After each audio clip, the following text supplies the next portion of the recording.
Salam, puji Tuhan, pagi hari ini kembali lagi saya Pastor Majus Tuepo. Pagi hari ini sebelum kita memulaikan aktivitas, saya mengajak teman-teman juga hamba Tuhan yang ada di grup ini untuk merenungkan kebenaran firman Tuhan dengan tema atau judul tentang kepenuhan dengan Roh Kudus. Apa sih tentang kepenuhan dengan Roh Kudus? Mari teman-teman, saya mengajak untuk sejenak kita merenungkan kebenaran firman Tuhan di dalam Kisah Para Rasul pasal 2 ayat yang keempat. Saya akan bacakan firman Tuhan ini dan teman-teman bisa mengikuti dan mencermati. Kisah Para Rasul pasal 2 ayat 4, satu ayat saja saya akan bacakan. Maka penuhlah mereka dengan Roh Kudus, lalu mereka memulai berkata-kata dalam bahasa lain seperti yang diberikan oleh Roh itu kepada mereka untuk mengatakannya. Haleluya, puji Tuhan. Nah, bagaimana sih tentang orang bisa dipenuhi dengan Roh Kudus? Bagaimana supaya orang itu benar-benar powerful, diberikan sepenuhnya kuasa Roh Kudus kepada seseorang atau setiap orang atau setiap pribadi. Bagaimana sehingga mereka mengalami kepenuhan dengan kuasa Roh Kudus? Firman Tuhan tadi kita sudah belajar di dalam Kisah Para Rasul pasal 2. Itu berbicara tentang ayat yang pertama, itu adalah berbicara tentang Pentakosta, tentang pencurahan Roh Kudus. Roh Kudus ini tidak diberikan hanya khusus orang-orang kaum karismatik, untuk kaum karismatik aja, atau gereja-gereja yang pertobatan, bukan, tetapi ini adalah semua orang, semua orang. Tetapi ada kecualian, ada kecualinya. Bagaimana syarat sehingga orang memiliki kepenuhan dengan Roh Kudus? Bagaimana syarat orang bisa memenuhi atau dipenuhi dengan kuasa Roh Kudus? Ada 4 hal yang saya sudah catat, saya sudah catat di sini. Ada 4 hal. Yang pertama, bagaimana orang bisa dipenuhi dengan Roh Kudus?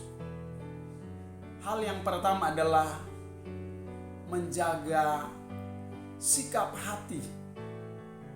Menjaga sikap hati. Apa itu menjaga sikap hati? Kata-kata, sikap hati, kata-kata. Jangan kata-kata yang keluar itu kata-kata kotor dan sebagainya. Ini adalah syarat yang pertama.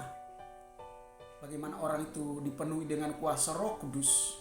Kalau dia tidak menjaga hati, dia tidak bisa dipenuhi dengan Roh Kudus. Kita lihat Amsal berkata, Amsal 3 ayat 4, kalau tidak salah, dia berkata bahwa jagalah hatimu karena dari situ akan terpancar.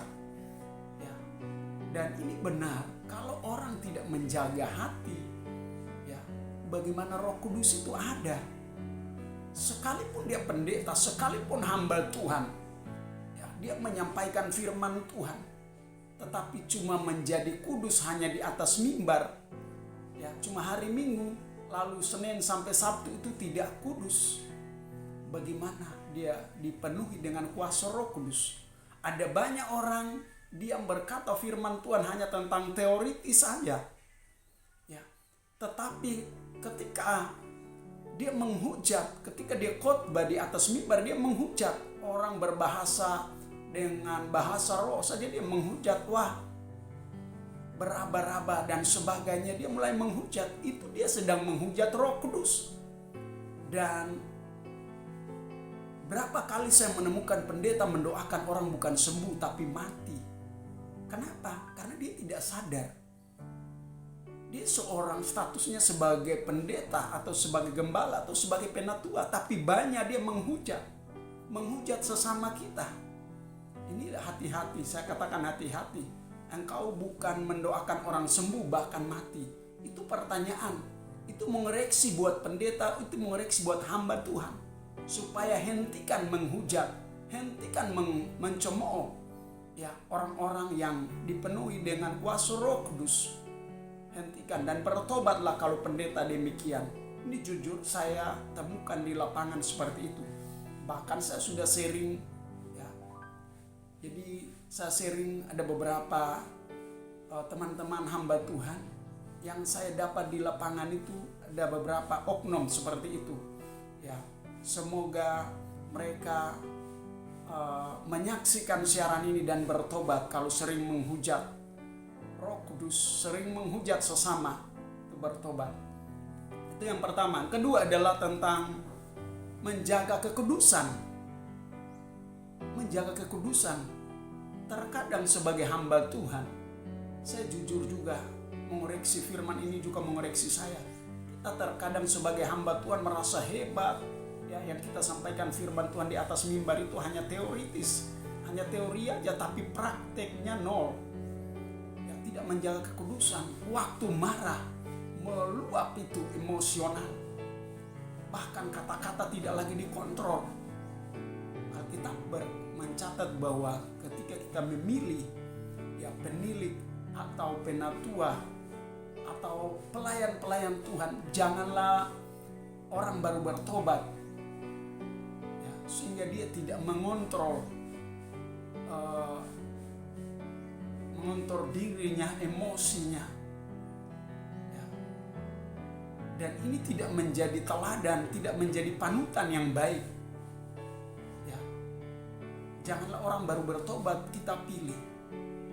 Bahkan kita lihat orang itu punya loyalitas kehidupan, punya mentalitas, ya, punya karakteristik itu seperti apa, ya, di dalam kebenaran. Ciri-cirinya seperti apa? Ya, jadi yang kedua adalah tentang menjaga kekudusan. Kekudusan ini, waduh, itu sedang melihat. Alkitab berkata bahwa kita sedang khususnya laki-laki ya, lebih condong kepada laki-laki saya berbicara ketika melihat wanita-wanita yang memakai busana yang seks, udah mulai berpikir hal-hal yang negatif. Itu udah nggak kekudusan lagi, itu nggak kudus lagi, itu najis. Nggak akan Roh Kudus akan tinggal di dalam kita sebagai anak-anak Tuhan kalau punya pemikiran yang demikian. Kalau ada yang demikian bertobat ya. Jadi yang kedua adalah tentang menjaga kekudusan. Yang ketiga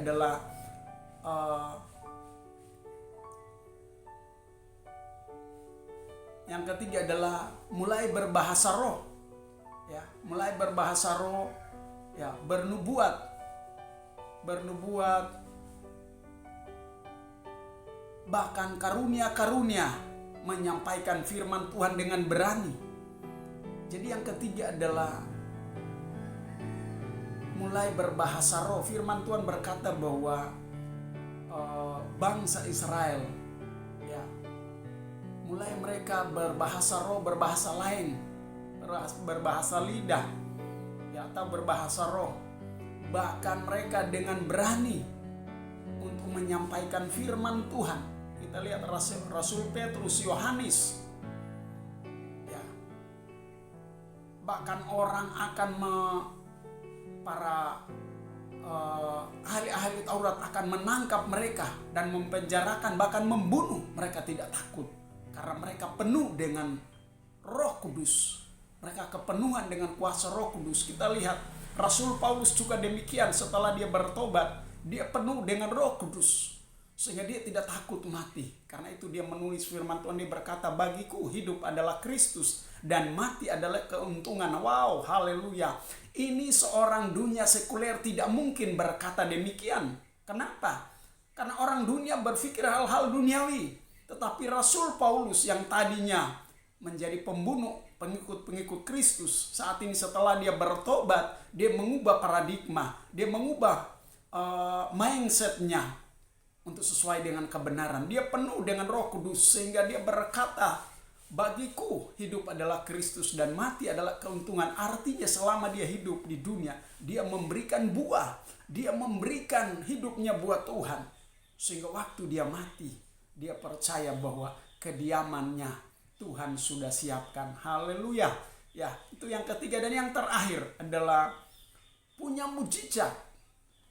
Orang kalau penuh, ya, tadi ada 3 hal. Mereka sudah melakukan persyaratan 3 hal. Maka yang keempat adalah mereka punya powerful, punya mujizat, punya tanda. Mereka mendoakan orang bukan mati, tetapi mereka sembuh. Untuk mendemonstrasikan kuasa Tuhan digenapi di dalam Markus 16 ya, ayat 18, 19 sampai 20, bahwa engkau akan menumpangkan tangan kepada orang sakit dan orang sakit itu akan sembuh. Bahkan sekalipun engkau minum racun, ya, maut tidak akan membahayakan kamu. Bahkan kamu mendoakan orang mati itu sembuh. Artinya ini yang pernah mujizat yang Yesus lakukan itu ada kepada setiap anak-anak Tuhan. Oleh karena itu ada 4 hal ini. Kalau kita dipenuhi dengan kuasa Roh Kudus, maka saya percaya mujizat itu ada di dalam setiap kehidupan kita sebagai anak-anak Tuhan. Di dalam Yohanes 1 ayat 12, bahwa semua orang akan diberi kuasa. Nah, semua orang akan diberi kuasa, tapi ada kecualian, ya, ada kecuali kalau mereka hidup sungguh-sungguh di dalam Tuhan. Kalau mereka tidak hidup sungguh-sungguh, bagaimana mungkin Roh Kudus itu akan diberikan? Orang yang hidup di dalam pabrik dosa nggak mungkin menerima kebenaran, nggak mungkin menerima kuasa Roh Kudus. Jangan heran kalau ada banyak hamba-hamba Tuhan dipakai secara teoritis, secara teori luar biasa mereka menyampaikan. Tetapi waktu mereka mendoakan orang, ya, ini saya tidak menghakimi, saya tidak menjudge orang bahwa orang ini bukan dipakai Tuhan, tetapi ini perlu mengoreksi setiap, karena saya temukan di lapangan ada banyak hamba Tuhan menghujat sesama orang Kristen. Oh, mereka berdoa ya raba dan sebagainya. Bertobat kalau ada pendeta demikian. Bertobat.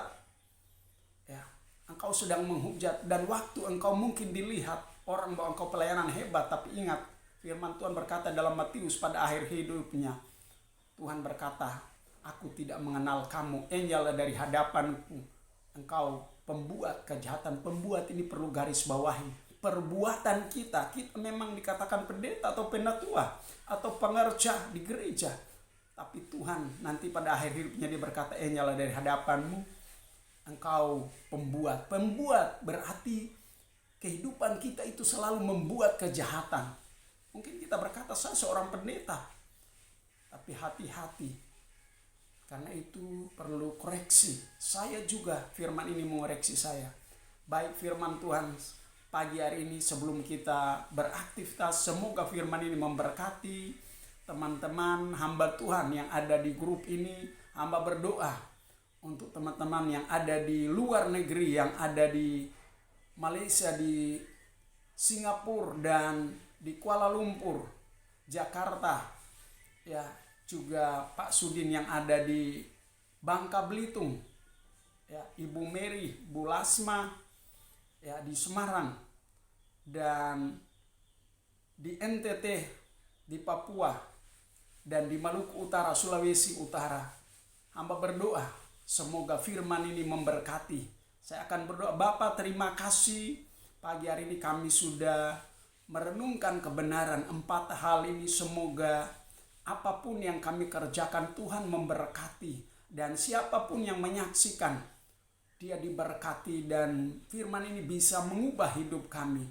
Sehingga kami dipenuhi dengan kuasa Roh Kudus-Mu. Saya Pastor Majus Tuepo mendoakan orang supaya orang bisa diubah melalui firman Tuhan yang hamba sampaikan. Terima kasih Bapa di sorga, di dalam nama Yesus Kristus. Haleluya. Amin.